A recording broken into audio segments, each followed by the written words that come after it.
Let me ask you something most CEOs are too busy to answer honestly. If you stop working for 90 days, would your business still pay you or would your lifestyle collapse?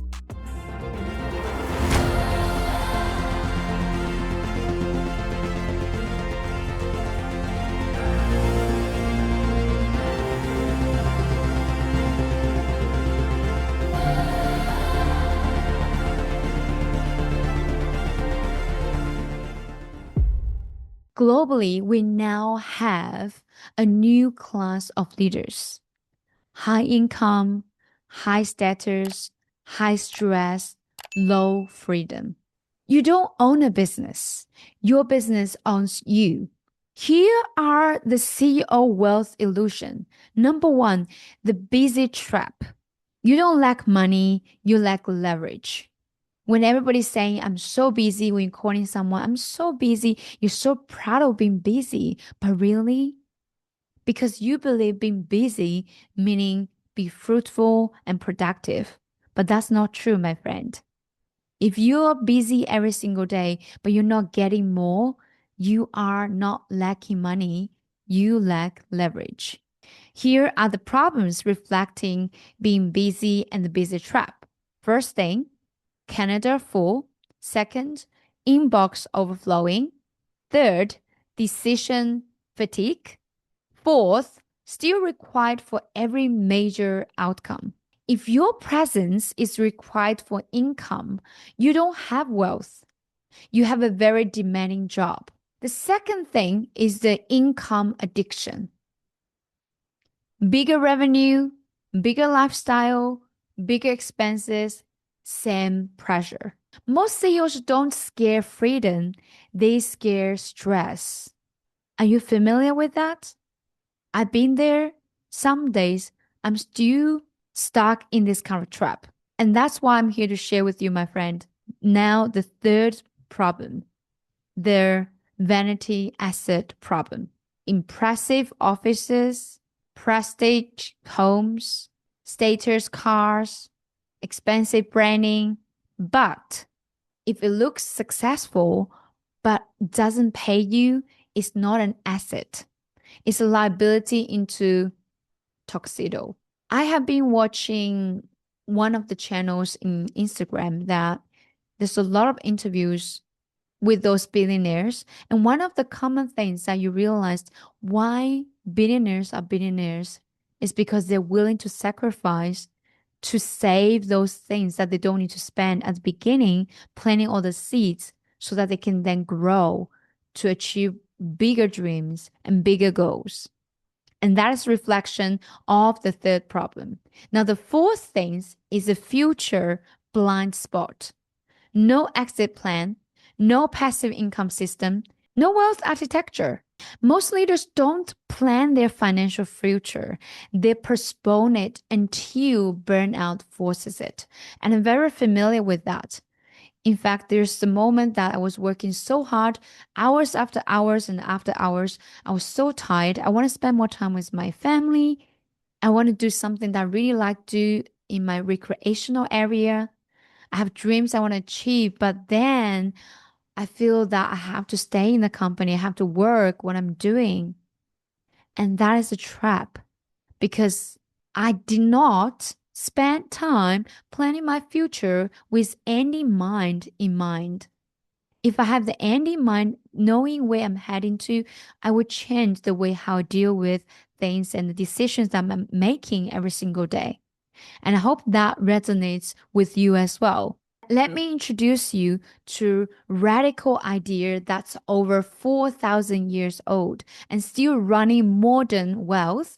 All the gurus, all the coaches outside there, they're all using this strategy. In fact, if you have kids, I hope your kids have also watched this video because it can potentially make them millionaires before they even became adults.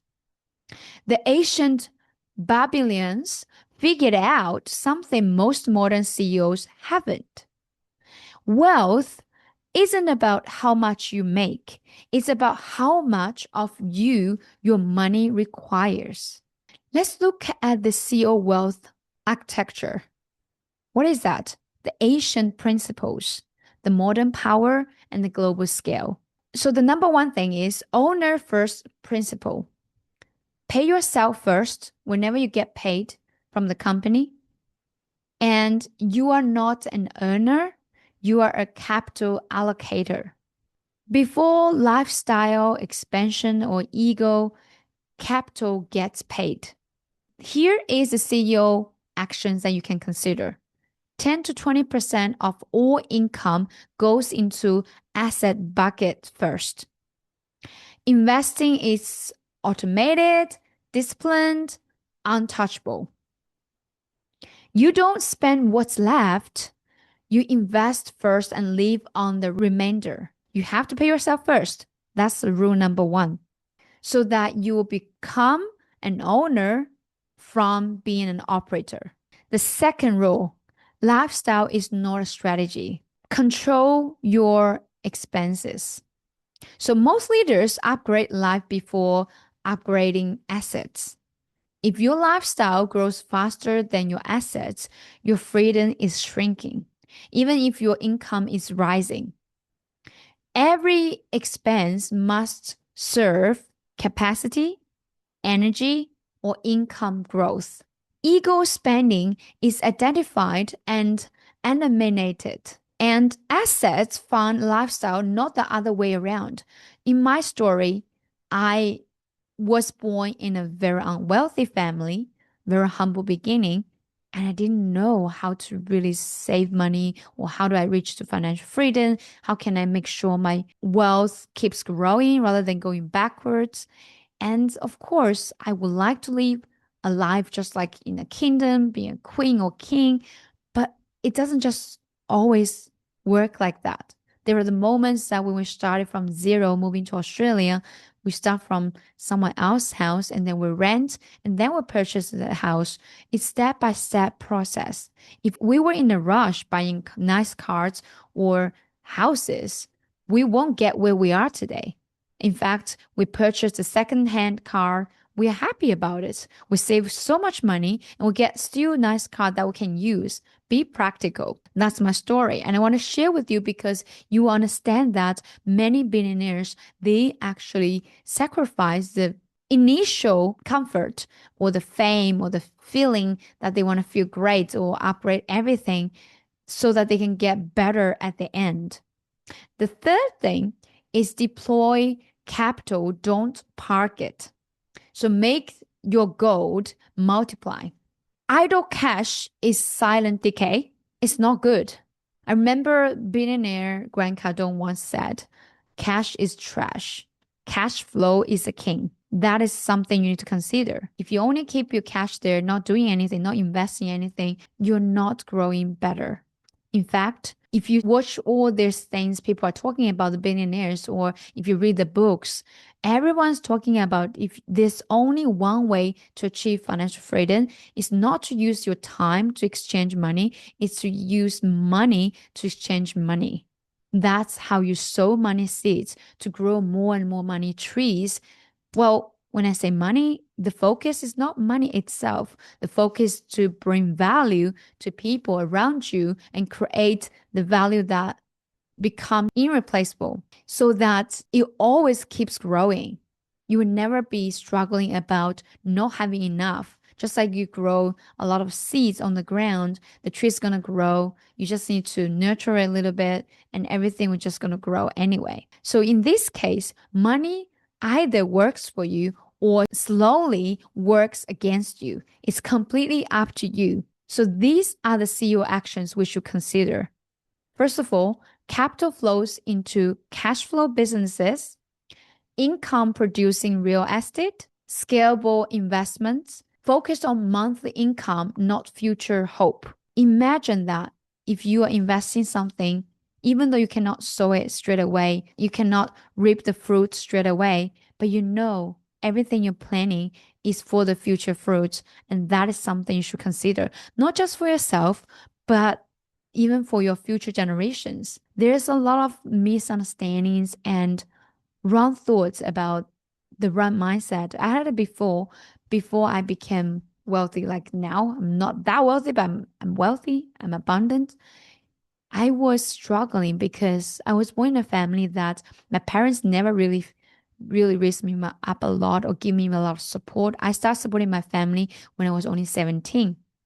So my thought was my kids can have their own finance, their own freedom, anything their future really. I'm just part of their journey. I'm not going to take up everything of their future. But that's not right. We are leaving legacies. We want our kids and children's children to be more wealthy. We want them to start from higher point rather than the lower one. We don't want them to struggle what we have struggled. And even in Bible it says we should leave treasure and assets for our future generations, our descendants. That is true. And the more mature I become, the more I realize that is such an amazing thing to do and to have. It gives you energy, purpose. It drives you to become more capable and passionate about what you do.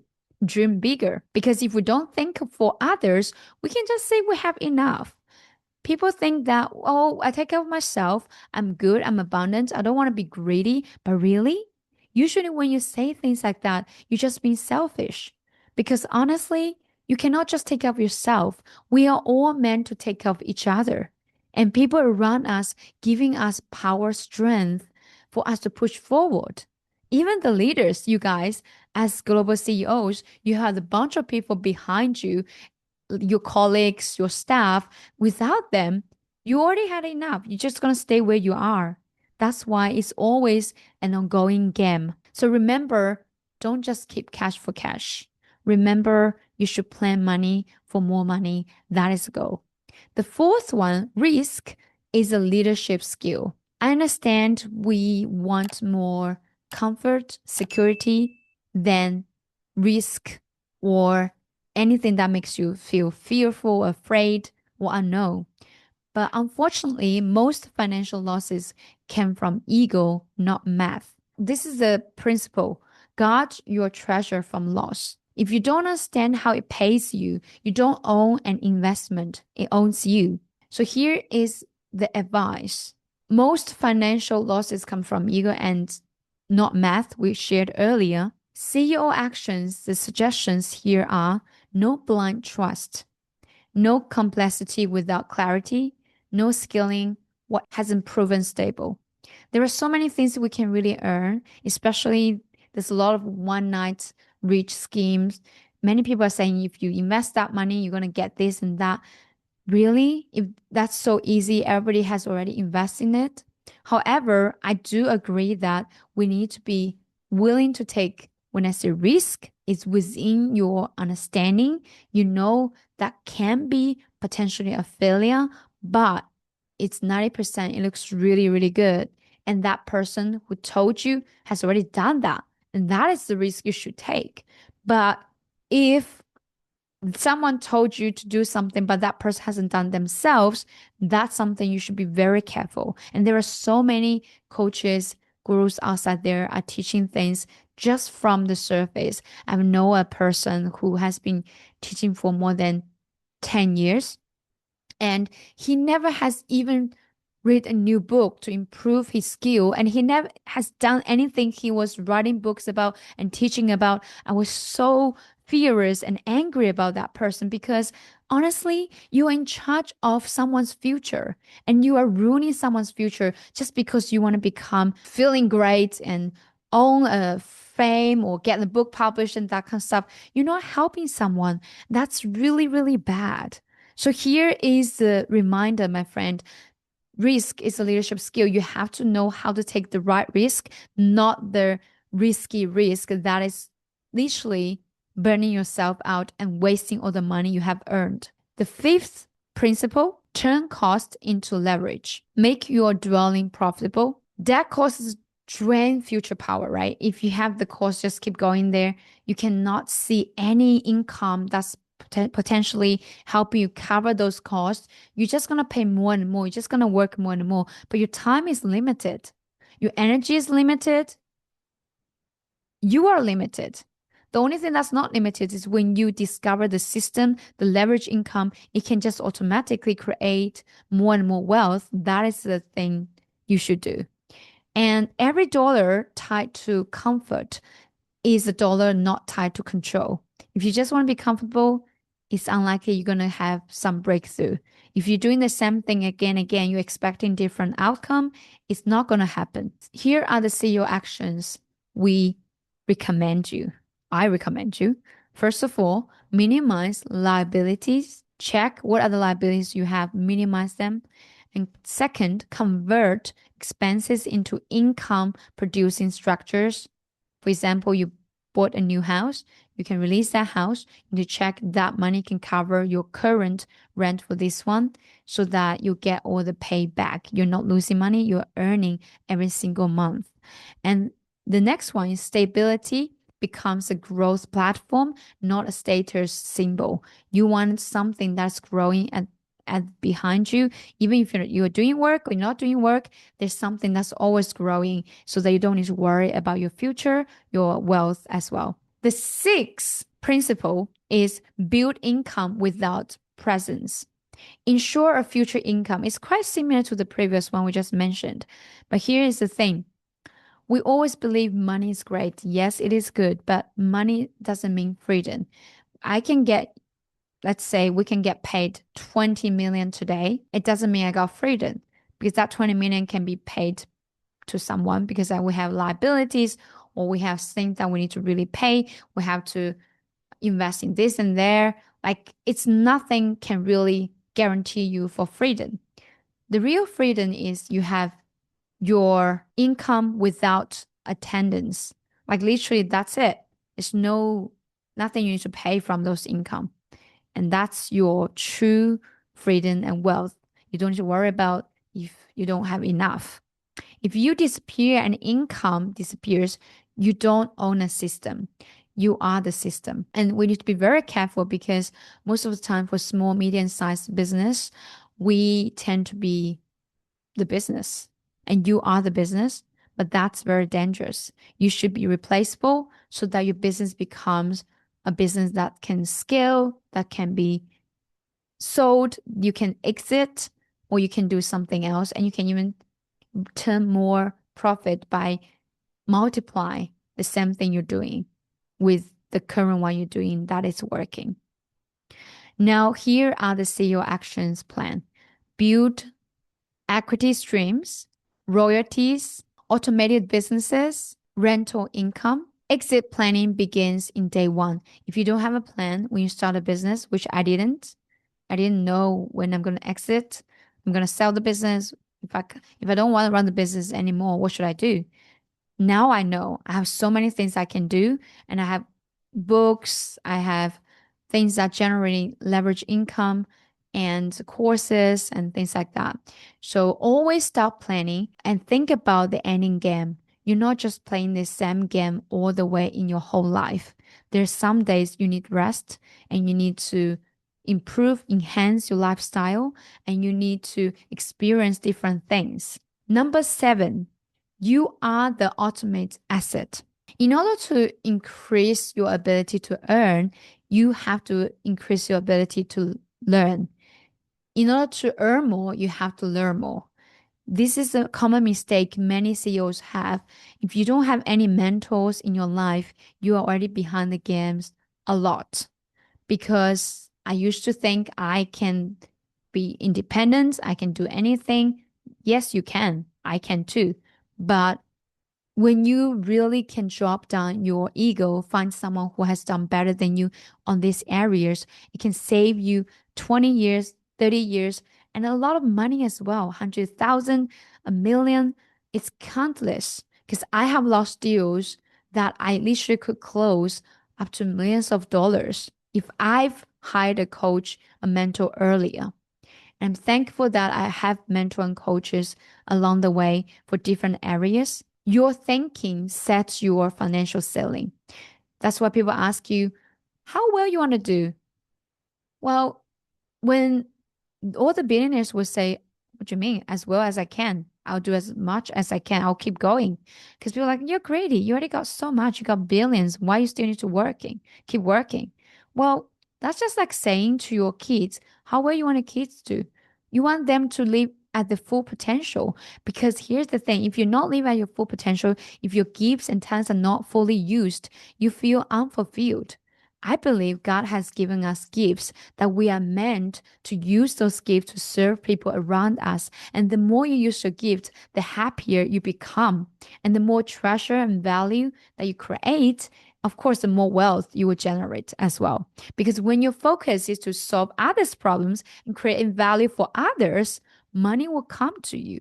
You just attract the money flow all the way to you.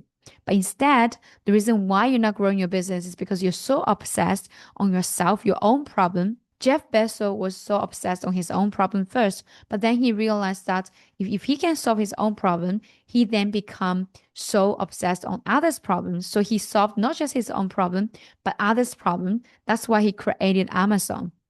He became one of the richest people in the world. You can do that too, my friend. Now, you can't outperform your own leadership. You only know what you know. You don't know what you don't know. And you have to invest in decision making under pressure and capital strategy, sales mastery, leadership systems, ROI on self beats, ROI on any deal. I have a teacher who taught me amazing things about creating offer. And I never knew that I can literally offer someone 100K for one deal, which I thought it's impossible when I just started this journey.